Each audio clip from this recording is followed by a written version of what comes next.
Hello student, welcome in curriculum development class.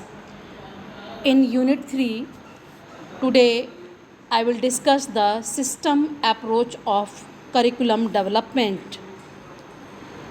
System development approach के अंतर्गत हम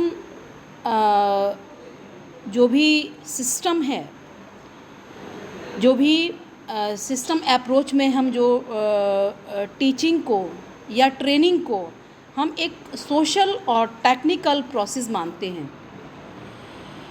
इस अप्रोच के अंतर्गत हमारा जो सिस्टम होता है, विभिन्न अंतर संबंधित जितने भी तथ्य होते हैं उनका एक संग्रह है, जो छोटे छोटे भागों को गठित करके एक बड़ी व्यवस्था को संचालित करता है।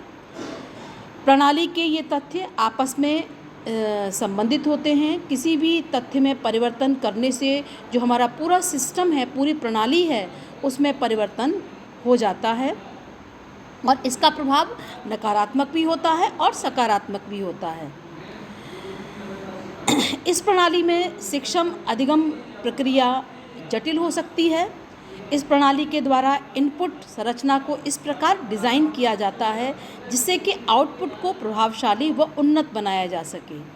यह एक प्रणाली उपागम पाठ्यचर्या और पाठ्यक्रम को डिज़ाइन करने में सहयोग करती है। शिक्षण अधिगम के सभी प्रकारों में विकास और डिज़ाइन के लिए इस सिस्टम अप्रोच को हम प्रयोग करते हैं। The system approach to curriculum development focus on a structured step-by-step method. इसमें हम स्टेप बाय स्टेप इस मेथड को हम फॉलो करते हैं। It ensure efficiency, coherence and alignment with educational objective. इस अप्रोच के अंतर्गत, इस सिस्टम एनालिसिस अप्रोच में हम ये इंश्योर करते हैं कि ये एफिशिएंसी इसमें हो, कोहेरेंस हो, अलाइनमेंट हो, आपस में संबंध हो, जो कि हमारे एजुकेशनल ऑब्जेक्टिव्स हैं उनसे इस जो हमारे शिक्षण उद्देश्य हैं उनको प्राप्त करने में ये जो सिस्टम अप्रोच है वो सहायक हो सके।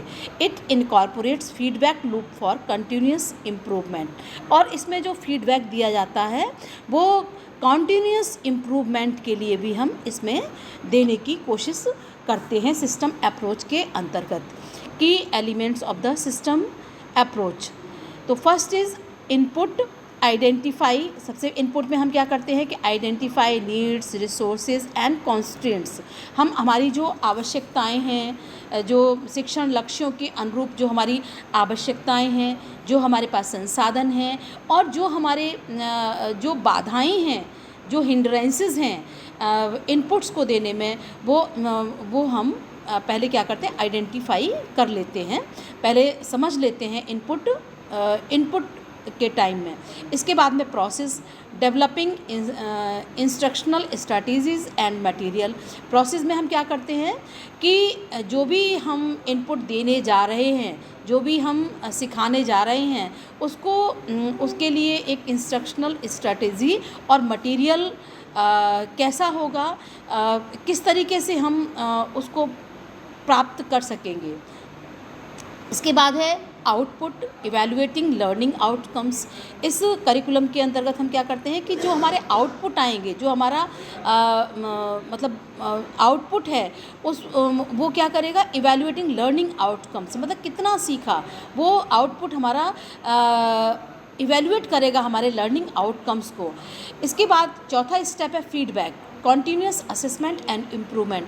फीडबैक में हम क्या करते हैं, बराबर इसमें हम असेस करते हैं और निरंतर इसमें इम्प्रूवमेंट के भी सुझाव इसमें देते रहते हैं। ये हमारा कंटिन्यूस असेसमेंट हमारा इस सिस्टम अप्रोच के अंतर्गत चलता रहता है। Step in system approach to curriculum development. जब भी हम करिकुलम डेवलपमेंट के लिए सिस्टम अप्रोच को फॉलो करते हैं तो उसके कुछ कुछ स्टेप्स हैं जिनको कि फॉलो करके इन स्टेप्स के आधार पर हम करिकुलम का निर्माण करते हैं। तो first is analyse educational need and goal. सबसे पहले हम ये एनालाइज करते हैं कि हमारी शैक्षिक आवश्यकताएं और हमारे उद्देश्य क्या हैं। इसके बाद सेकंड है हमारा design करिकुला structure and learning objectives.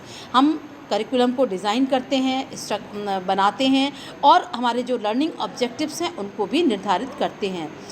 इसके बाद थर्ड स्टेप पर develop instructional material and method.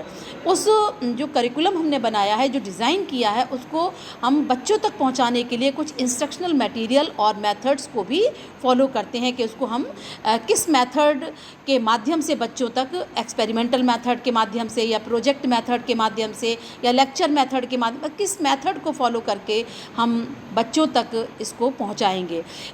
Fourth है इम्प्लीमेंट द करिकुलम। हम फिर इसको थर्ड स्टेज पर इम्प्लीमेंट को कक्षाओं में इम्प्लीमेंट करते हैं।